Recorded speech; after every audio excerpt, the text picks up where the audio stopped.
Amen. Maraming salamat po sa lahat ng mga kurikalog ng testimony ng ating mga kapatid. Maging isang pagbati ng magandang hapon sa ating lahat. Salamat din sapagkat katulad nga nung nabanggit ni Sister Jenny. Muli, salamat din.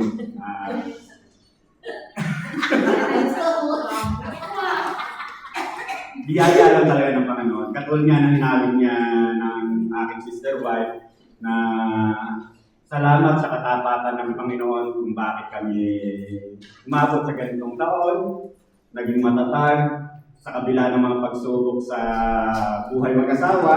Kung hindi ang Panginoon Diyos ang siyang nasa sentro, iwalay din natin. Yun ang realidad ng buhay. Pero binayaan kami ng 4 na anak, umabot kami sa ganitong taon, at nagiging strong kasi ang Diyos ang siyang nasa sentro. Pero kung hindi ang Diyos ang nasa sentro, kumbaga baka natulad din kami sa mga young marriage na palyado. Kasi hindi rin naging maganda yung aming simula ng aming pagsasama. Kaya mula sa Panginoon lahat ng papurit pasasalamat kung bakit kami umabot din sa ganitong taon. Kaya nga kapag yung nag-share kami, magiging kapag yung nakwentuhan namin si Sam, kapag kumakain, katulad ng testimony niya last week, kumbaga ganito rin kami, ganito kami, kumbaga naibibida kahit paano. At salamat sa Panginoon kasi nagagamit yung experience namin kasi mga young couple na namin yung nare-record. Kaya salamat sa biyaya ng Panginoon. Alora, ang ating pag-aaral ngayon,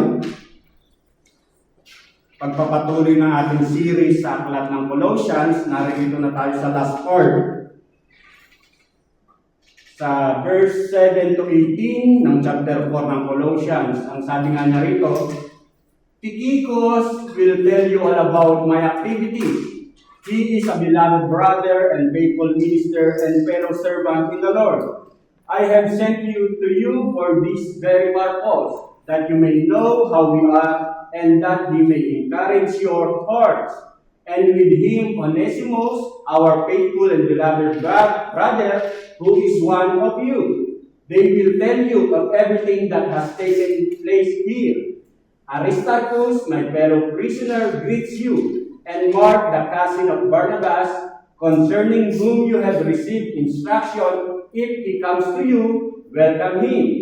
And Jesus, who is called Justus, this is the only man of the circumcision among my fellow workers for the kingdom of God, and they have been a comfort to me. Epaphras, who is one of you, a servant of Christ, Jesus greets you, always struggling on your behalf in his prayers that you may stand mature and fully assured in all the will of God. Verse 13, For I bear him witness that he has worked hard for you and for those in Laodicea and in Hierapolis. Luke, the beloved physician, greets you, as does Demas. Give my greetings to the brothers of Laodicea and to Nympha and the church in her house. And when this letter has been read among you, have it also read in the church of the Laodiceans, and see that you also read the letter from Laodicea. Verse 17, and say to Archippus, see that you fulfill the ministry that you have received in the Lord. Last verse, I, Paul, write this greeting with my own hand. Remember my chains, grace be with you.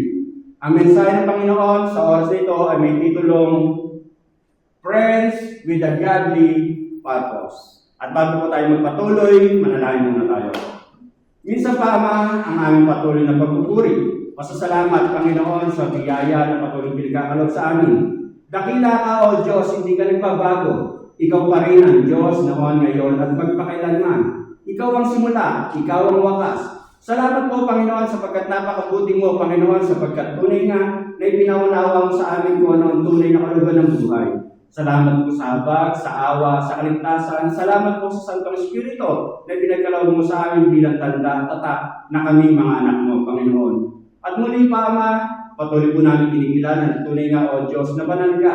Kaya patuloy po kami nagpapakumbaba. Dalayan po, O Diyos, na maging karapat-dapat ang mga isa, Panginoon, sa mga sandaling ito at wala pong magiging balakid upang malaya ang makapagturo sa mga sandaling ito, O Diyos. Muli po, Ama, patunayan pinagkakatiwala ang mga sandaling ito. Ito po, Diyos, ang aking samdalahin na may pasasalamat sa tayong pangalan lamang ng iyong anak na si Jesus, na aming Panginoon, at sa ating tayo pagligtas. Amen. At dito nga sa ating pag-aaralan, friends with a godly purpose. Ang magkakaibigan, mayroong layuning maka-Diyos. At dito, kumbaga, ang sabi nga sa Ecclesiastes, chapter 4, verse 9 to 10, two are better than one, because they have a good reward for their toil. For if they fall, one will lift up his fellow. But woe to him who is alone when he falls and has not another to lift him up. Ang sabi ni Solomon, na sa sumulat nitong Ecclesiastes, mabuti ang dalawa kaysa nag-iisa. Kasi kung mabuwal ang isa, merong aalalay sa kanya. Kawawa ang nag-iisa kasi walang tutulong sa kanya. Sige nga. Makikita natin ang kahalagahan ng may kaibigan, ng may kasama. At ang sabi rin dito sa Exodus 17:8-13, Then Amalek came and fought with Israel at Rephidim. So Moses said to Joshua, Choose for us and go out and fight with Amalek. Tomorrow I will stand on the top of the hill with the staff of God in my hand. So Joshua did as Moses told him and fought with Amalek. While Moses, Aaron, and Hur went up to the top of the hill, whenever Moses held up his hand, Israel prevailed. And whenever he lowered his hand, Amalek prevailed. But Moses' hands grew weary, so they took a stone and put it under him, and he sat on it. While Aaron and Hur held up his hands, one on one side and the other on the other side. So his hands were steady until the going down of the sun, and Joshua overwhelmed Amalek and his people with the sword.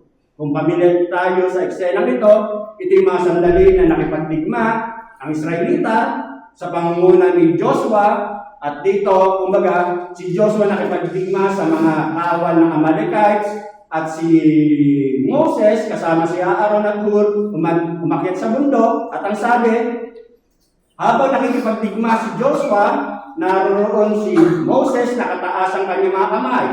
Kapag nakataas ang kamay ni Moses, nananalo sa digmaan si Joshua. Ngayon, siyempre, sa tagal ng digmaan, napapagod si Moses, kaya bumabagsak ang kanyang mga kamay.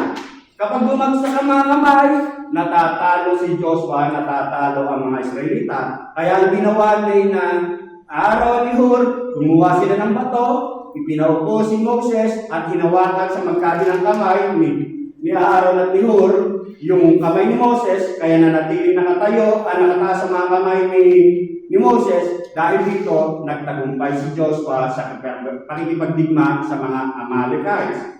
Kung makikita natin na dahil dito, may katuwang si Moses, may katuwang sa pamamagitan ni Joshua, ni Hur, ni Aaron, nagtagumpay sila sa kanilang laban kontra sa mga Amalekites. At dito, ika nga, ang sabi nga dito na isang source, kadalasan, ng mga pastor, ay kapag yung nakikita mo ang miyembro o mga attenders na nakikita mong pinagpapala, kumbaga umaaten, nakikibahagi sa gawain, sa pag-attend. Pero nakakalungkot, ganun lang sa pag-attend lang. Pero yung makikibahagi mismo sa mismong gawain, involved ang kanilang sarili, umaalis na sila at wala na silang pakailangan. Kumbaga, isa sa nakakalungkot na bahagi na parang paralisado. Kung minsan, ang iglesia kapag walang pakailangan ang ilang mga nasa sa loob ng iglesia. Katulad halimbawa na sinasabi natin, halimbawa, isang PWD, oo, ang isang PWD ngayon, kahit papano, nakakagawa sila ng meaningful, productive sa kanilang buhay. Pero PWD, kaya nga, limited ang kanilang magagawa kaysa sa isang kumpleto at normal na pangangatawan. Kaya dito, kumbaga, ang sabi nga niya dito sa ating text, na makikita natin na ang mga Kristiyano dito sa ating binasa, makikita natin na isa silang team devoted na gamitin nila ang kanilang buhay para sa gawain, para sa Panginoon. Ang sabi nga niya rito, makikita natin, maobserbahan natin, si Apostol Pablo, isa sa ginamit ng Diyos. Mahusay siyang apostol, marami siyang nagawa para sa mabuting balita, sa paglilingkod sa Panginoon, pero hindi lang siyang mag-isa, ika nga. Meron siyang mga kasama, ika nga. At dito sa binasa natin, makikita natin na may mga faithful people, faithful friends, na kasama si Apostol Pablo sa paglilingkod para sa Panginoon. Kumbaga meron siyang mga kasama, hindi lang siya one-man team. Ika nga. At dito, makita rin natin na si Paul, sa ministry kanyang ginawa, makikita natin na may mga naging katuwang siya. Ika nga. Hindi lang siya nag-iisa. Sa ating pag-aaralan sa oras nito, ang sabi nga na ating mensahe, kumbaga, friends with a godly purpose. Mga kaibigan o mga magkakaibigan mayroong layunin para sa Diyos. Ika nga. Una, ang sabi nga niya rito, friends with a godly purpose have Christ in their friendship. Para magkaroon ng godly purpose, kumbaga, naririyan si Kristo sa kanilang pagkakaibigan. Ika nga. Kumbaga, ang sabi nga niya rito, si Apostol Pablo, kumbaga meron siyang tungkulin at meron siyang mga nabanggit na pangalan. Isa sa nabanggit ay si Tychicus. Ang pagpapakilala ni Apostol Pablo rito, our beloved brother and faithful servant and fellow bondservant. Ang sabi kanina doon sa verse 7, he was a Gentile from Asia Minor. Makikita natin sa Acts 20 verse 4 na sinasabi nga niya rito, who traveled with Paul at the close of third missionary journey. Kumbaga kasama ni Pablo sa pag-mission sa third missionary journey niya. He was obviously trustworthy. Makikita natin na kati-katiwala siya kasi sa kanya ibinili ni Apostol Pablo yung sulat na dadalhin sa Ephesians, sa Colossians, and probably kay Philemon. Ika nga. At dito, sinasabi rin na maaring siya rin ang ipinadala ni Apostol Pablo para palitan si Titus na nasa sa Creta para na sa gayon si Titus ay makapunta kay Paul at samahan siya sa kanyang pagmimission o sa kanyang gawain na sinasabi naman sa Titus chapter 3 verse 12. And then pagkatapos doon, sinasabi rin, later as Paul faced the end of his life in prison in Rome, he sent Tychicus to Ephesus again. Ipinadala ulit ni Apostol Pablo si Tychicus sa Efeso naman para na sa gayon ay papalitan naman niya si Timothy. Para na si Timoteo naman ay pumunta makasama ni Apostol Pablo. Makikita natin yan sa 2 Timothy chapter 4 verse 12 maging sa verse 21. At dito binabanggit din si Onesimus. Sino si Onesimus? Sabi rin sa ating binasa. He accompanied Tychicus on this trip. Kasama ni Tychicus sa misyong ito. He was a runaway slave when Paul led to Christ during his house arrest in Rome. Kung si Onesimus, binabanggit na isa siyang runaway slave, isang alipin na siyang tumakas kanino kay Philemon. Nalaman lang natin to na isang slave si Onesimus dahil sa private letter na para kay Philemon, pero dahil sa lipas ng panahon, yung private letter na to para kay Philemon ay nahayag na rin at ngayon ay kasama na rin sa Biblia na binabanggit doon na si Onesimus ay alipin ni Philemon. Tama. At dito, kumbaga sa verse 9 na ating binasa, ang sabi, our faithful and beloved brother who is one of your number. Kumbaga isa siyang Jew, isa siyang Israelita. And then, binabanggit din si Aristarchus. Ang sabi naman niya rito, Paul called him Aristarchus, my fellow prisoner, greets you. Kasama niya, nakakulong.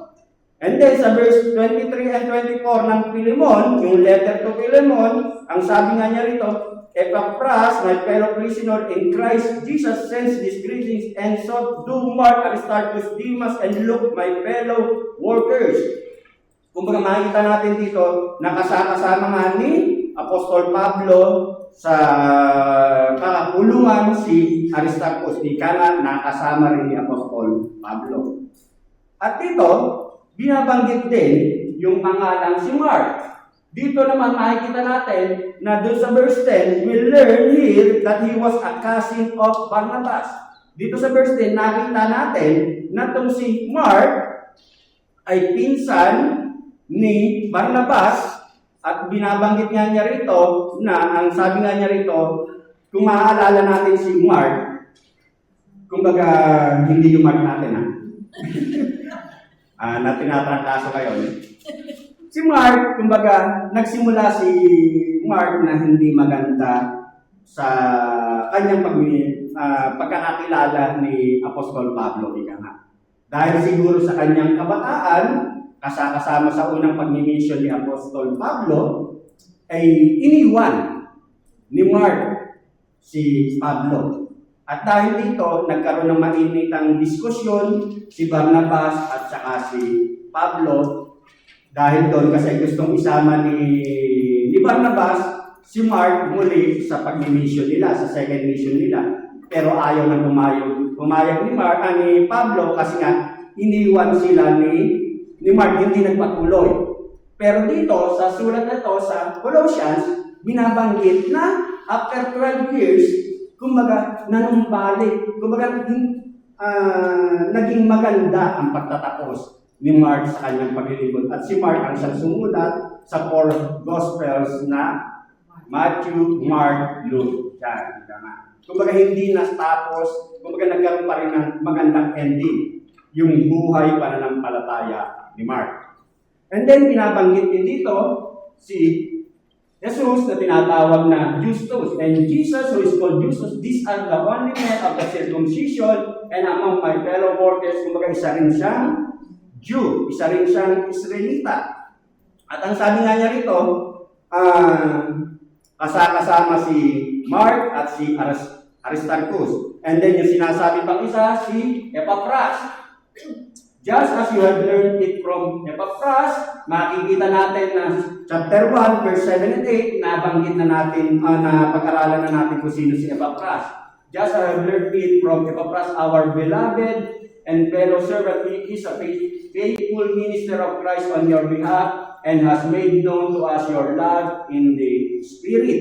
Sinasabi naman na probably na to si Epaphras ay na-convert o nakakilala sa Panginoon nung nag-mission si Apostol Pablo sa Efesos na makikita natin sa Acts chapter 19 verse 1 to 10. And then, nung makakilala siya sa Panginoon, bumalik siya sa kanyang bayan sa Colossus at siya ang sinasabing nagtayo ng church dito sa Colossus, maging sa neighboring cities ng Laodicea at Hierapolis. Ika nga. Kumbaga at sinasabi na si Epaphras ang naging pastor dito sa iglesia ng Colossus.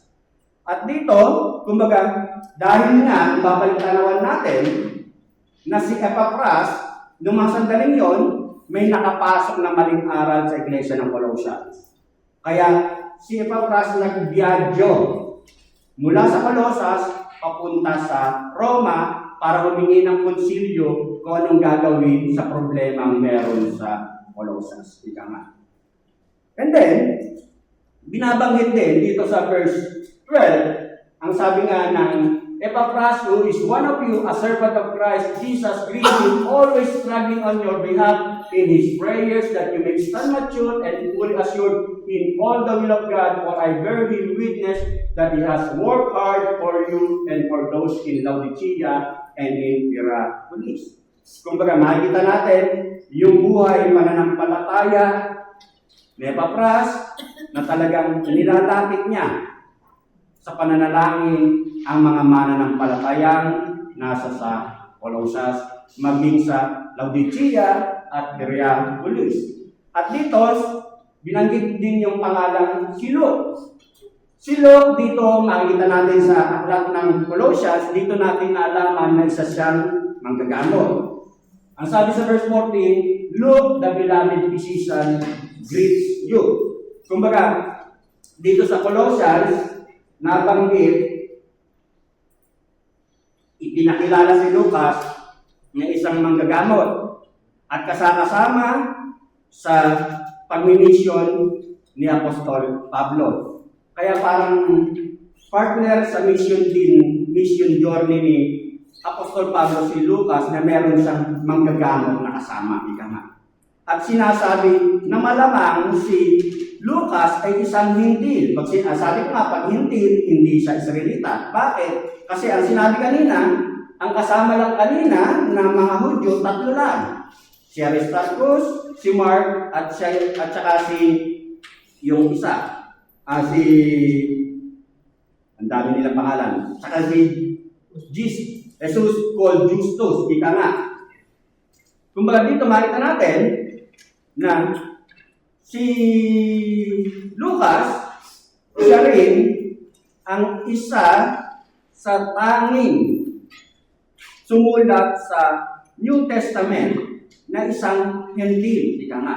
Alam naman natin na siya sumulat ng Book of Acts at ang sumulat ng Luke. Ika nga. Na almost 1/4 ng New Testament, si Lucas ang siyang sumulat. At dito, makikita rin natin na si Lucas lamang ang tanging kasama ni Pablo nung malapit ng i-execute o patayin si Apostol Pablo.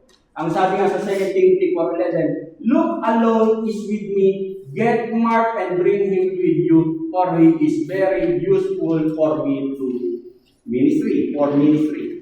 Kumbaga ng mga huling sandali ni Apostol Pablo, si Lucas na lang ang tanging kasama ni Apostol Pablo.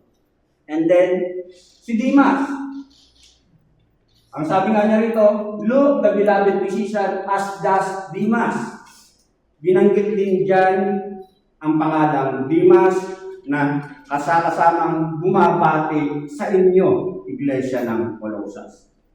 At dito, kumbaga, makikita natin na sa Pilemon, kung mababasa natin sa Pilemon verse 24, ipinakilala ni Pablo si Demas na fellow workers.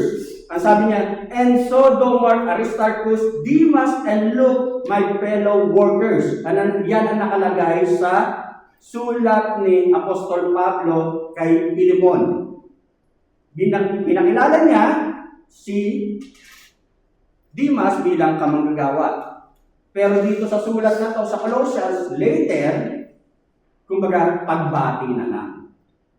Siguro kasi nararamdaman na niya na medyo nag-iiba na ng paglakad si Demas. Kasi ang sabi sa 2 Timothy chapter 4 verse 10, "For Demas, in love with this present world, has deserted me and gone to Thessalonica." Kumbaga, iniwan ni Demas yung gawain, yung pag-mission para sa Panginoon at nalibang sa gawain ng mundong ito at nagpunta sa Thessalonica. Maaaring nararamdaman na ni Pablo na naniligaw, nadidistract na si Demas. Kaya dito, makikita natin na iba't ibang karakter, maraming pangalan na nabanggit na nakasama si Apostol Pablo. Pero mas marami yung mga kaibigan niya na talagang with godly purpose.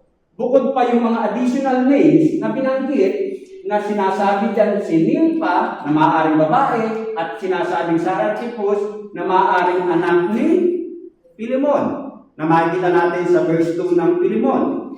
Kumbaga ilang mga pangalan na binanggit na kung saan ay pinakikita na maraming tao, maraming co-worker na nakasama si Apostol Pablo. Hindi lang siya nag-iisa. It was a team effort that the way that it must be. Ganon din sa gawain sa Panginoon. Kumbaga, hindi lang trabaho ni pastor, kumbaga, meron ding mga katuwang may mga kasama. At ang sabi nga niya rito, God has gifted every member of the body of Christ and expects us to use our gifts to serve Him. Nandiyan dyan yung mga ilang verses. Kumbaga, ang bawat mananampalataya, binigyan ng Diyos ng kanya-kanyang kakayanan, binigyan ng kanya-kanyang talents, spiritual gifts, para gamitin para sa gawain ng Panginoon. At hindi kasama doon yung magpainit ng upuan. Yung bench warmer. Hindi kasama yung manood ka lamang dito, makinig. Hindi kasama yung bench warmer na tinatawag. Ang inaasahan ng Panginoon, kumbaga God wants us to serve Him and get involved para sa gawain, para sa Kanyang glory. Pangalawa, friends with a godly purpose unite in spite of differences. Katulad nung na-share ni Kat, yung kanilang pinag-aaralan, maging yung ilang pinag-aaralan din namin yung mga nakaraan. At ang sabi nga niya rito, sa mga talatang nabanggit, may nabanggit na mga Hudyo, Israelita, binabanggit nga dyan doon si Aristarchus, Mark, Justus, kumbaga sila yung tinatawag na mga from the group of circumcision, which is the Israelite or the Jews. At binabanggit doon na malamang yung iba, sina Epapras, sina Luke, mga Hentil, at iba pang ibang pangalan, kasi ang binanggit lang ng group of circumcision, si Aristarchus, Mark, at saka si Jesus Justus. Kumbaga makita natin na grupo ng Hentil, grupo ng mga Israelita. At alam natin noon na ang panahon noon, kumbaga merong radical na pagkakaiba, radical na division, kumbaga matindi talaga ang pagkakaiba ng mga paniniwalang Israelita sa mga paniniwalang hindi. Hindi mo sila pwedeng pagsamahin. Kumbaga talagang malaking diferensya. Pero, dahil sa ating Panginoong Kristo, ito'y nabura. Nagkaroon ng pagkakaisa. Dahil kanino? Kay Kristo. Ganon din sa atin. Yung lagi kong pinapaalala na may Ilocano, may Tagalog, may Bisaya, o ano pa, Kapampangan. Wala naman natin Kapampangan dito. Kung iba't iba tayong mga cultural differences, may mga mas mabata, mas matanda ng konti, konti lang. Konti lang. Pero nagkakaisa tayo dahil may Kristo. Kumbaga, sinasabi nga niya rito, at ang sabi rin yung pagkakaiba ng cultural differences, binanggit doon si Lucas, isang doktor, binanggit doon si Onesimus na isang alipin, pero magkakasama sila sa grupo. Kumbaga, nagkakaisa sila. Walang differences. Katulad nga rin na sinasabi doon sa verse 16, and when this letter has been read among you, you have it also read in the church of the Laodiceans, and see that you also read the letter from Laodicea. Kumbaga, pagkatapos yung basahin itong sulat na ito, basahin nyo rin yung sulat na manggagaling sa Laodicea at ipabasa nyo rin ito. Kumbaga, para maintindihan nyo na siguro maraming alipin din doon sa iglesia ng Colossians at para mas maintindihan ng lahat kung ano yung kailangan ng dapat tayong magkaisa. Kumbaga, maging buo tayo. At dito, isang paalala rin, ang sabi nga doon sa chapter 3, verse 11, nung napag-aralan natin, there is no distinction between Greek and Jew, circumcised and uncircumcised, barbarian, Caesar, slave and freeman, but Christ is all and in all. Yung pinag-aralan natin sa chapter 3, verse 11. At dito, isang paalala rin sa atin na sa langit, in heaven you will be with people from every nation and all tribes and peoples and tongues. Kumbaga, kung Kristiyano, yung katabi mo, kasama mo, kasama mo pa rin yan sa langit. Kung Kristiyano. Kung hindi Kristiyano, may iwan. Kaya kung kasama mo yan, kasama mo pa rin sa langit yan. Kung Kristiyano na tayo. Kaya pagtiisan mo na dito pa lang. Pagtsagaan mo na. Kasi kasama mo pa rin yan. At dito, yan yung sinasabi na may mga pagkakaiba man tayo, pero dahil kay Kristo, nagiging isa tayo. Pangatlo, friends with a godly purpose are brethren in the family of God. Doon sa verse 7, nang binasa natin, ang sabi nga niya rito, tinawag ni Apostol Pablo si Tychicus na isang Gentile, our beloved brother. And then tinawag din niya si Onesimus na isang alipin, a beloved brother. And then sa verse 15, sinabi niya na batiin din yung mga lahat ng mga kapatid sa pananampalataya na nasa iglesia ng Laodicea, na mga hintil. Kumbaga, Gentile, Israelites, iba't ibang kultura, pero sinabing kapatid, our beloved. Kumbaga, pamilya ng Diyos, kapatid sa pananampalataya. Kaya kahit magkakaiba tayo ng kultura, kinagisnan, anumang mga differences natin, kapatid mo siya sa pananampalataya. Pamilya mo siya, di ka nga. Bakit? Dahil kay Kristo. Family of God, di ka nga. At dito, sinasabi nga niya rito, the truth that we who believe in Christ are born again by the Spirit of God, sa John 3:5, verse 3, 1 Peter 1:3.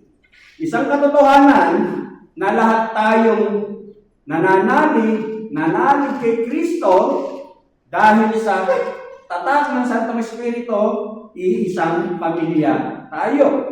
At malinaw na sinasabi, we are adopted in God's family. Sinasabi nga sa Romans 8:15, na ibilang tayo sa pamilya ng Diyos. Dati hindi naman tayo kabilang. We are brothers and sisters to one another in the Lord. Magkakapatid tayo dahil kanino? Sa ating Panginoon. And by the grace of God, kumbaga nagkakaroon tayo ng transformed lives. Kumbaga, ang iglesia, kumbaga, hindi ang building. Ang iglesia ay ang mga mananampalataya, ang mga nananalig kay Jesus Christ. Kumbaga, yun ang iglesia. Hindi siya nananahan basta-basta sa building o sa isang lugar. Nananahan ang Diyos sa puso ng tao. Yun ang tunay na iglesia. Hindi sa building. Hindi siya nakatusok na gano'n. Hindi patusok ang Kumbaga, tao ang iglesia. Mga nananalig kay Jesus Christ ang iglesia. At ang sabi nga niya rito, yung unang mananampalataya, nagtitipon-tipon sila sa tahanan ng mga kapatiran. Kaya nga di ba binanggit, nagtitipon sila sa bahay ni Limpa, sa bahay ni Pilimon, ika nga. Kumbaga dito, ang mga mananampalataya ay mga mananampalataya na nanampalataya sa ating Panginoong Jesucristo. Born again people are the church family. Yan ang tunay na pamilya natin. Pang-apat na pinapaalala sa atin, friends with a godly purpose is a servant, slave of Jesus Christ. Ano sabi? Ang mga kaibigan na may layunin para sa Diyos ay, ang sabi niyan, is a servant, slave of Jesus Christ. Paul refers to Tychicus as faithful servant and fellow bondservant in the Lord. Pag sinabi mo bondservant, would rather be translated na bond-slave. At ang sabi nga niya rito, si Aristarchus, Mark, and Jesus Justus, na sinasabi rito sa verse 11 ng chapter 4 natin pinag-aaralan, fellow workers for the kingdom of God and Epaphras, sa verse 12, a bondslave of Jesus Christ. Kaya mga kapatid, ang sino mang nananampalataya sa ating Panginoon Kristo, ang sabi nga niya rito, true, isang katotohanan sa lahat ng tumanggap kay Jesus Christ, nanalig sa Kanya, true of every person who knows Christ and serve Him. Totoo yan. Sa mga tunay na tumanggap, nanalig kay Jesus Christ. At ang pinapahalala sa atin, ika nga, kumbaga sa ating paglilingkod, ang sabi nga sa 3:24 ng Colossians, it is the Lord Christ whom you serve. Ang tunay na ating pinaglilingkuran ay sino? Ang ating Panginoong Kristo. Doon tayo naglilingkod. Kaya kung ginagamit ka sa gawain, anong klaseng ministry man yan, ginagawa mo yan, pinaglilingkuran mo yan, hindi dapat kay pastor. O hindi dapat kung kanino man. Dapat ang motibo mo kay Jesus Christ. Kumbaga kay Jesus Christ kung bakit ka naglilingkod. At dito, kumbaga, kasi si Jesus Christ naman ang namatay doon sa krus ng Kalbaryo, hindi naman si pastor eh. Hindi naman ang church na namatay doon sa krus ng Kalbaryo, kundi si Jesus Christ. Kung kaya nga sinasabi, it is the Lord whom you serve. Dapat itanim natin sa ating puso at isipan na ang ating pinaglilingkuran ay si Jesus Christ. Ang Diyos. At dito, ang pinapaalala nga sa atin, kumbaga, servant and slave are both used to describe believers. Kasi nga, ang sabi, ang mga kaibigan merong godly purpose, isa siyang servant, slave of Jesus Christ. Ngayon, yung servant, slave, kumbaga, pagpapakilala yan sa mga ginagamit na lingkod ng Panginoon. At ang sabi nga niya rito, may pagkakaiba. Ano yung pagkakaiba? Yung servant were hard hands, they had some freedom to choose who they work for. Yung tagapaglingkod, kumbaga, bayaran, inupahan, at meron siyang kalayaan para pumili kung sino yung kanyang paglilingkuran. Para sa atin, kapag hindi na kayo magkasundo ng amo mo, hindi pakalam ka, hanap ka uli ng bago. Tagapaglingkod. Ngayon, ang sabi, ang isang friend na may godly purpose, ang tawag sa kanya ay servant and slave. Ang sabi naman, kapag slaves were owned, pag-aari, they didn't choose their masters, kumbaga hindi ako ang pumili sa kanya, kundi ang amo ang pumili sa akin. Para sa isang ligtas, ang Diyos ang siyang pumili sa iyo. Yun ang isang katotohanan. Kaya kapag naiintindihan mo yan, talagang magpapasalamat ka. Sino ako para piliin ng Diyos? They had no rights, walang karapatan. They couldn't quit and find other work if they didn't like the working conditions. Hindi ka pwedeng umayaw. Hindi ka pwedeng tumigil. Pagod na ako, nangihina ako. Wala kang karapatan. Di ba yung pinag-aralan natin? Yung pinag-aralan natin kung ano yung slaves noon? Kumbaga, bawal kang matulog, walang coffee break. Walang day off. Yun ang slaves. Yung pinag-aralan natin, yung nakaraan, di ba? Tinatawag ang isang lingkod ng Diyos na servant and slave of Jesus Christ. Ang tunay na nagmamay-ari sa atin, to be a Christian is to be Christ's slave. He owns us, we work for Him. Sa Kanya tayo naglilingkod. At dito, ang sabi nga niya rito, to be a Christian is to be Christ's slave. Kasi nga, di ba lagi natin sinasabi, tinanggap mo ba si Jesus Christ bilang personal Lord and Savior? Kadalasan, ang kinukuha lang natin, Savior. kinakalimutan natin yung Lord. Ano ba yung Lord? Master. Amo. Boss. Siya ang tunay na nagmamay-ari sa atin. Huwag nating kalimutan kung tinanggap natin si Jesus Christ, huwag lang Savior. He is our Master, He is our Lord. Kung bakit tayo nagkaroon ng kaligtasan, kung bakit tayo nagkaroon ng karapatan tumawag ng Ama, na namatay siya dun sa krus ng Kalbaryo para sa iyo.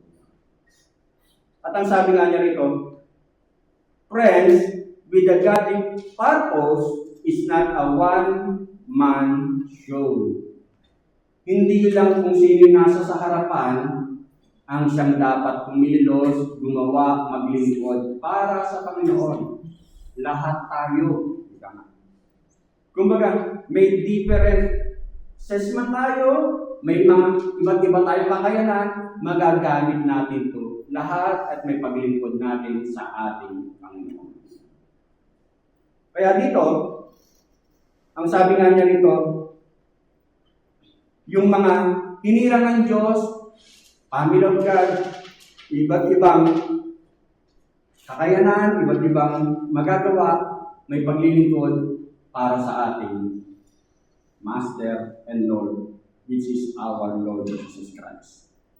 Panglima na pinapaalala sa atin, friends with a godly purpose, help one another to mature in Christ. Anong sabi? Yung mga magkakaibigan na may godly purpose, nagtutulong-tulungan yan para maging maturo sa ating Panginoon. Ang sabi ni Pablo, Paul mentions sa verse 12 kung paano manalangin si Epapras. Ang sabi ni Pablo, nananalangin si Epapras sa verse 12, always laboring earnestly for you in his prayers that you may stand perfect and fully assured in all the will of God. Kumbaga, nag-i-struggle, always struggling on your behalf in his prayers.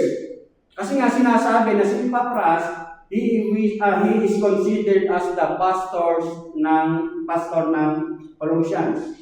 At ang panalangin niya, ipinapanalangin niya ang iglesia ng Colossians na maging matured and fully assured in all the will of God. Struggling in battle, it emphasizes the effort involved na talagang pinupursig niya, inilalapit niya, iniiyak niya sa Panginoon. Ganon ang kanyang panalangin. At dito, ang sabi nga niya rito, perfect means mature or complete.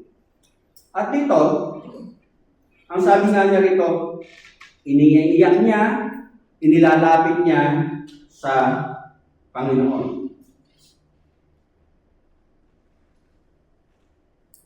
Ang sabi rito it is the same word na ginamit nga sa Colossians 1:28 when he says that he proclaimed Christ that so that he might present every man complete in Christ. Yun ang kanyang panalangin na naway maging ganap sa pananampalataya ang mga naroroon sa iglesia ng Colossians. At dito, kumbaga, ang panalangin nga ni Pablo, ni Epapras, maging ganap. Maging ganap ang mga mananampalatayang naroon sa Colossians. Malaman nila kung ano yung kalooban ng Diyos. At dito, yung panalangin ni Pablo, hindi ibig sabihin na kung paano ka magiging famoso, kung paano ka magiging sikat. Ang panalangin ni Pablo ay malaman nila kung ano yung kalooban ng Diyos para sa kanila. Paano nila malalaman yon? Sa pamamagitan ng salita ng Diyos. At dito, Kung ito yung prayer request ni Apostol Pablo, ito yung prayer request ni Epapras, ito rin yung prayer request ng mga pastor sa iglesia. Na nawa ay maging matured, perfect and complete ang mga mananampalataya nasa sa iglesia.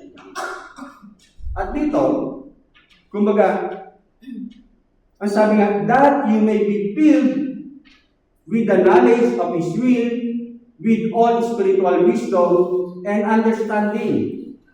Mapuspos kayo ng kaunawaan, ng karunungan, pagkaunawa sa salita ng Diyos. Yung pinag-aralan nga natin last week, di ba? Yung wisdom na kung paano mo i-apply sa buhay mo, yung mga natututunan mo. Yung salita ng Diyos kung paano mo i-apply sa pang-araw-araw mong buhay. Yun ang kahilingan ni Pablo, ni Epapras, maging kaming mga pastor, na nawa ang iglesia maging matulog, perfect and complete. At dito, ang sabi nga niya rito, God's will for us is revealed in His Word. Matatagpuan natin yan sa salita niya. Ang sabi nga sa John 5:39, Jesus said, you search the scriptures because you think that in them you have eternal life. Sinasaliksik nyo ang kasulatan kasi sa tingin nyo, diyan kayo makakatagpo ng buhay na walang hanggan. And it is this that testifies about me. Oo, totoo yan. Sapagkat yan ang nagpapatotoo tungkol sa akin. And then, sa Luke 24:27, and beginning with Moses and all the prophets, Jesus explained to them what was said in all the scriptures that concerned Himself. Sa kasulatan pala, sa Biblia pala, sa salita ng Diyos, ang tinutukoy, walang iba, katulad din yung pinaunawa nga ni Pablo dito sa sulat ng Colossians, na ang sabi nga niya, kung babalik tanawan natin, let the word of Christ richly dwell within you with all wisdom, teaching and admonishing one another. Kasi nga, ang nais paunawa ni Pablo, may nakapasok na maling aral sa iglesia ng Colossians na kung ano-anong karunungan ang kailangan mong idagdag para maging ganap ka. Pero ang sinasabi nga, sufficient sa dapat lahat-lahat kay Jesus Christ. Ika nga, i-apply mo na lang yung mga natututunan mo sa Kanya. At dito, ang kahilingan niya, kumbaga, the importance na manahan nawa sa inyo ang mga salita ni Kristo. Ano ibig sabihin nun? Manahan nawa, ibig sabihin talagang nananahan. Anumang sitwasyon ng buhay mo, katulad sa tahanan natin, bahay mo, sa kamuwi. Di ba kapag yan ang bahay mo, minsan hindi naman lagi totoo-posto, minsan may kakaroon ng gusot, problema, pero bahay mo yan eh, diyan ka pa rin upili. Kumbaga sa paglakad natin sa ating buhay pananampalataya, balikan natin kung ano yung mga aral ng Panginoon. Matatagpuan natin yan sa Kanyang sulat. Revealed in His words. At ang kahilingan niya, manahan nawa yan sa inyo. Katulad halimbawa na ang ating Panginoon, katulad ng mga narinig natin ilang mga testimony na sa paglakad natin hindi laging apostol. Pero ang ating Panginoong Kristo ang siyang gagamot para kung ano man yung lungkot at sakit na nararamdaman mo, maiusan. Lagi tayong babalik. Lagi tayong mananampalataya. Huwag mawala yung ating pag-asa na siya lamang talaga ang sapat na para tayo magpatuloy sa ating lakad, sa ating buhay pananampalataya. At dito, ang sabi nga niya rito, sa mga salita niya, dito rin papasok yung kahalagahan na dapat lagi tayong nananalangin. Katulad ng pinag-aaralan din natin last week. Kumbaga, nilapit natin Anumang mga sitwasyon na nangyayari sa atin, ilapit natin sa pananalangin. Kaya nga sabi nga niya rito, Paul prayed often for the Colossians, but here, maging sa si Epapras, who is one of you, a servant of Christ, greets you, always struggling on your behalf. Lagi kang babalik sa pananalangin. Babalik ka sa salita niya, babalik ka sa panalangin, para na sa gayon anuman ang nararanasan mo, kumbaga, lagi nating idulog sa panalangin para na sa gayon, ito yung tumulong para masurvive natin, mag-mature tayo sa ating paglakad sa ating buhay pananampalataya. Ang sabi nga niya rito, kumbaga, struggling means emphasizing nag-e-effort ka. Sa paglakad natin, hindi laging okay, hindi laging bene. Bahagi yan. Kasi bakit? Sino ba nag-ahari sa mundo? Ang kaaway. At dito, ang pinapaalala sa atin, maging yung pinag-aralan natin last week, napagtagumpayan na ating Panginoon yan. Lalakaran mo na natin.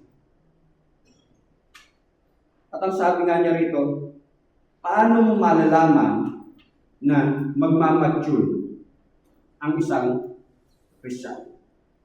Ang sabi nga niya rito, maturity includes being wise and discerning. Mature people are spiritually and emotionally stable, marked by the fruit of the Spirit. Kumbaga natidiscern mo kung anong kalalagayan mo. Makikita yan sa bunga ng Santong Espiritu. Ano ba ang mga bunga ng Santong Espiritu? Love, joy, peace, kindness, self-control, gentleness. Ilan sa mga bunga ng Santong Espiritu? Kumbaga dyan mo makikita kung nag-grow ka, nagmamature ka. Hindi ka natagala ng mga sitwasyon. Oo, dahil sa plasyon, medyo maapektuhan ka, pero mas mananaig sa'yo ang bunga ng Espiritu. Kung paano i-apply ang mga bunga ng Espiritu. At ang isang sinasabi niya rito, sa bunga ng Espiritu, dito sa turo, o sa mga talata na binasa natin, merong specific na binanggit si Apostol Pablo doon sa kanyang mga kasama na nabanggit. A faithful servant. A faithful co-worker. Ano yun? Yung faithfulness na isa sa bunga ng Santong Espiritu. Kumbaga, sabi nga niya rito, a mature Christian is a faithful servant of Jesus Christ. Ang isang maturo na Kristiyano, maturong lingkod ng Diyos, nananatili siyang tapat. Anumang sitwasyon ng buhay niya, nananatili siyang tapat. Kaya nga pakilala niya, diba? Si Tychicus, a faithful co-worker. Isang paalala sa atin na the Lord wants us to be faithful servants.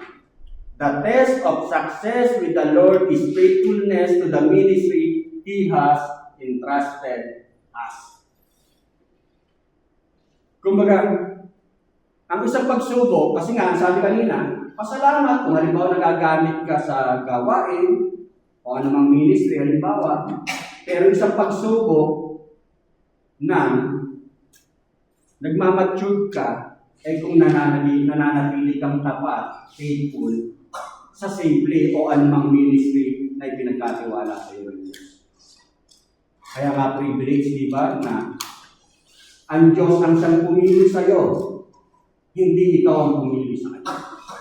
Kaya mapaglingkuran siya, isang privilege.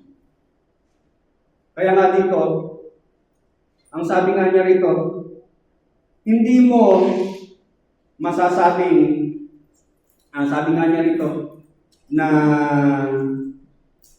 yung key question na tawag dito, kasi kung minsan, akala mo, attend lang ng attend.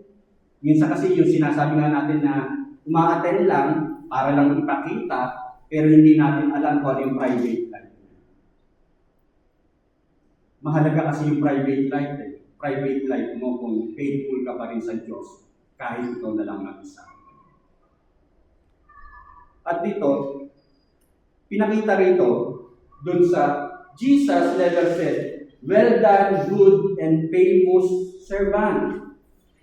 Sa pagbabalik ng Panginoon, hindi naman niya sasabihin na, "Good, well done, and good, famous servant." Ang sasabihin ng Panginoon, "Well done, good, and faithful servant." Di ba kapag bumalik ang Panginoon, "Well done, kumusta ang paglilingkod mo?" Hindi naman sasabihin, "Ang galing mo, naging sikat ka." Ang sabi ng Panginoon, "Well done, good, and faithful servant." Yun ang sasabihin ng Panginoon kapag muli siyang bumalik sa kanyang mga hilingan. Pang-anim, ang sabi nga niya rito,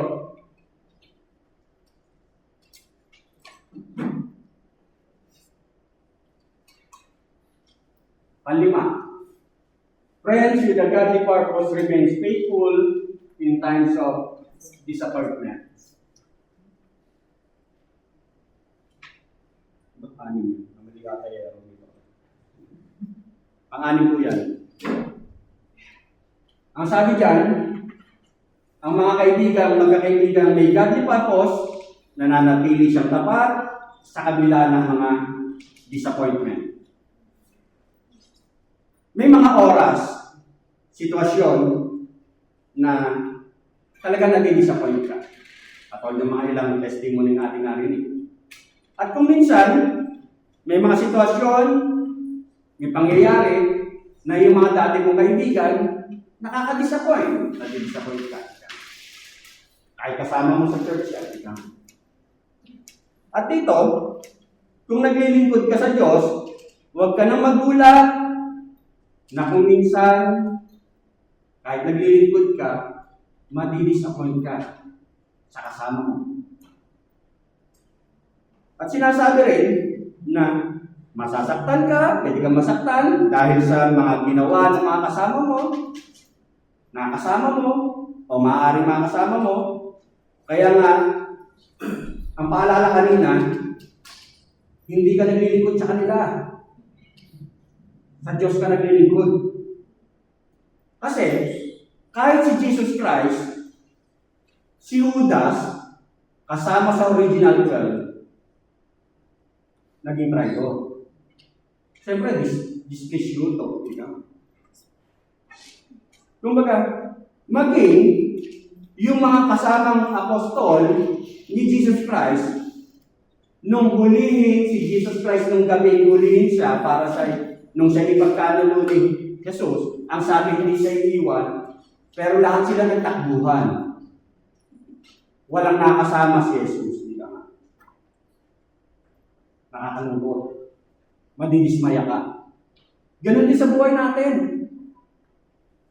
Sa mga paglilingkod natin. Minsan nadidisplay-syuto ka, nadidisappoint ka, akala mo sasamahan ka, pero iiwan ka pala. Iiwan ka sa era. Kaya nga, ang pinapaalala sa atin,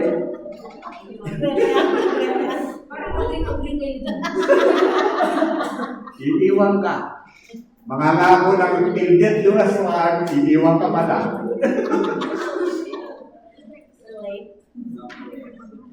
Kaya nga sabi dyan, manatili tayong tapat kahit sa mga panahong parang nadi-disappoint ka. At dito, sa final greetings o yung huling talata na huling talata na pinag-aaralan natin ngayon sa aklat ng Colossians. Kumbaga, nabanggit dito yung pangalan ni Mark. Kasi nga nabanggit kanina, kumbaga sabi niya rito, Mark, the cousin of Barnabas, concerning whom you have received instruction, if he comes to you, welcome him. Kung baga na-display tutorin si Pablo noon kay Mark, kasi iniwan din siya sa ere. Pero after 12 years, dito sa sulat sa Colossians, ito na ang sinasabi niya. Maluwag yung tanggapin, i-welcome din ng gusto si Mark. Kumbaga, maging faithful lang tayo kasi hindi natin alam eh. Hindi natin alam kung anong mangyayari. Bagaman sa mga oras ito, kung titignan natin na nadismaya rin si Pablo dahil kay Dimas kasi iniwan din siya. Pero ang kagandahan nito, ang matututunan natin dito, dalawang tao, dalawang karakter na hindi mahalaga kung paano ka nagsimula. Si Mark, kumbaga, naging alpak siya, iniwan niya si Pablo, pero inpili, nagpatuloy siya. Inbetse si Dimas, kasama niya, inpili, nawala siya. Kaya nga, manatili tayong faithful kahit sa mga panahon parang nadidisappoint ka.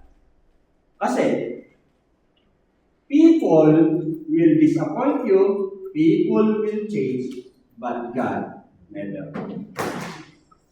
Ang Diyos, hindi siya magbabago. Kahit nadidismaya ka sa kasama mo, sa kaibigan mo, sa asawa mo,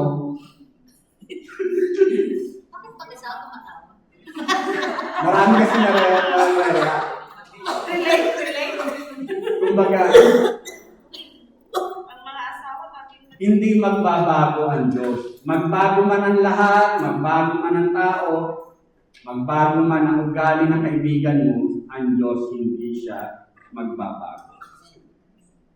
At dito, sa ating pagtatapos, ang sabi nga niya rito, itong sulat ni Pablo sa Colossians, marami siyang mga binanggit na pangalan, naging instrumental para maging success ang ministry ni Apostol Pablo. Kumbaga mga common friends niya, friends with that purpose. Friends na gamitin ang buhay nila para sa Panginoon. Last Friday, nagkaroon tayo ng sports fellowship. Kung maaalala natin, kumbaga, yung basketball. Yung basketball, ika nga nung una, lamang na lamang yung puti.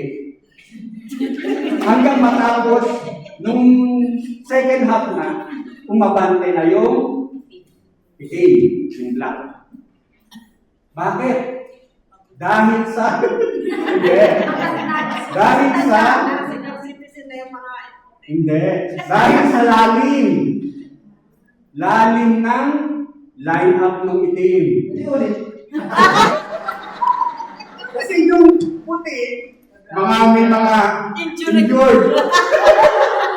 Yung itim, mas bata at mas malalakas. Kaya dinaan nila sa takbuhan. Kaya mas malakas yung resistensya, kaya sila nanalo. Ano makikita natin doon? Sa gawain sa Panginoon, ika nga. Sa gawain sa Panginoon. Kumbaga, magiging mas malalim, mas matagumpay ang gawain natin para sa Panginoon kapag may lalim yung mga tumutulong sa mga tumutulong na ginagamit. Hindi lang si Pastor. Katulad ni Pablo, ika nga. Si Pablo, kaya naging matagumpay ang kanyang mission kasi meron siyang mga taong kasama, katutuwang para sa glory ng Panginoon. Kaya nga, bilang paghahanap, find a friend who will influence you to serve the Lord rather than a friend who will influence you toward glory. Mas hanapin mo ang mga kaibigan na magmamature, lalago ka sa iyong buhay spiritual. Hindi yung ilalayo ka sa Diyos. Yun ang hanapin natin. Para nang sa ngayon, kumbaga, parehas tayo mag-mature.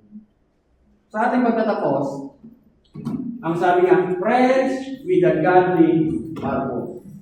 Ang ating Panginoon sa Kristo, sa John 15:15, ang sabi nga niya, henceforth, I call you not servant.